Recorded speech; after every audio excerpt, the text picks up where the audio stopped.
तुमच्या दोघांच्या बाबतीत विचारायचं झालं तर कोणतं डिपार्टमेंट कोणी वाटून घेतलंय?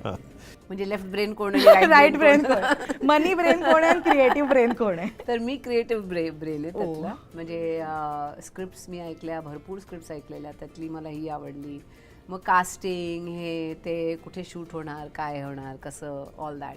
So that is my department. आणि बाकी जे हेडेक्स वाले असतात डिपार्टमेंट, पैसे, फायनान्स आणि मग वर्क फ्लो, सगळं कॉन्ट्रॅक्टिंग, टीम्स कशा बनवायच्या वगैरे ते. आणि आय थिंक चांगले टीम्स असतील तुझ्या बरोबर. आणि आपला EP नितीन वैद्य, डॉक्टर आजगावकर, आमचे सगळे डिरेक्टर्स, DOPs, ॲक्टर्स सगळे प्रोफेशनल्स होते. त्याच्यामुळे कठीण नाही पडलं. आणि पहिल्या फिल्ममध्ये तसंच होतं. आय मी मायसेल्फ टीम मध्ये आय नसतो ना.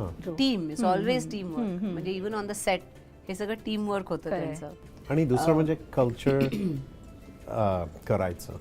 म्हणजे कल्चर सपोर्टिव्ह पाहिजे, सगळ्यांना एकत्र घ्यायचं आणि त्यांचा प्रोजेक्ट होतो. मग तसं एम्पॉवर केलं तर सगळ्यांना मजा येते. आणि हे झालंय म्हणजे ह्या सगळ्या प्रमोशन्समध्ये तुम्ही पाहिलेलं असणार की किती जवळ आलेत सगळे, एका कुटुंबासारखे झालेत. आणि you know they are so खूप म्हणजे मस्ती खूप करतात एकमेकांची वगैरे. तर आयुष्यभर चिकटतील. आजी कोकणातली आहे, मेमरीज फार असतील तुमच्या कोकणाबरोबर, काय शेअर कराल?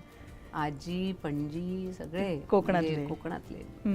आम्ही जायचो पणजीला बघायला, पण जायचो, आजीला भेटायला जायचो, आजोबा होते आणि सगळे कझन्स. समरमध्ये जायचो आम्ही, मँगो सीझन ना तिथे, तर झाडावरची चढायचं, आंबे खायचे तिकडे, म्हशी होत्या.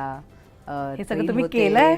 हो. आणि आमचे आजोबा खूप स्ट्रिक्ट होते. तर आम्ही लहान लहान मुलं ना, काय 8 वर्षाची 9 वर्षाची अशी पोरं, तर मोठा असा झोका होता तिथे.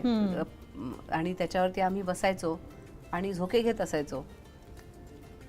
आजोबांचा आवाज ऐकला की आम्ही सगळे पळून जायचो तिकडनं, कारण आजोबा आले की सगळ्यांना कामाला लावायचे. हे काय तुम्ही झोके घेत बसलायत, चला चला चला तू इथे ये, ते शेण सारवायला बस तिथे.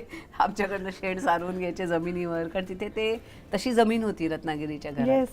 आणि मग शिंपडायचं पाणी ते पण करून घ्यायचे. आणि मग म्हशीना आंबोण द्यायचं, हे करायचं ते करायचं. तर आम्ही खूप घाबरायचो त्यांना. ते आले की आम्ही सगळे, आणि तिकडची जुनी घरं खूप दारं असायची त्यांना. म्हणजे मधलं घर, इकडचं घर, ते घर, ही खोली, पडवी, अंगण, एवढी दारं, सगळ्या दारांमधनं आम्ही धावायचो नुसते. तर खूप धमाल केली आम्ही. पण आता तुम्ही जे म्हणालात शेण सारवलं, मला इतकं भारी वाटलंय ते ऐकून. आता आम्हाला करायचे, उभे राहायचे, नाही हे असं नाही, असा आणि असा, असा असा लेपायचा त्याला.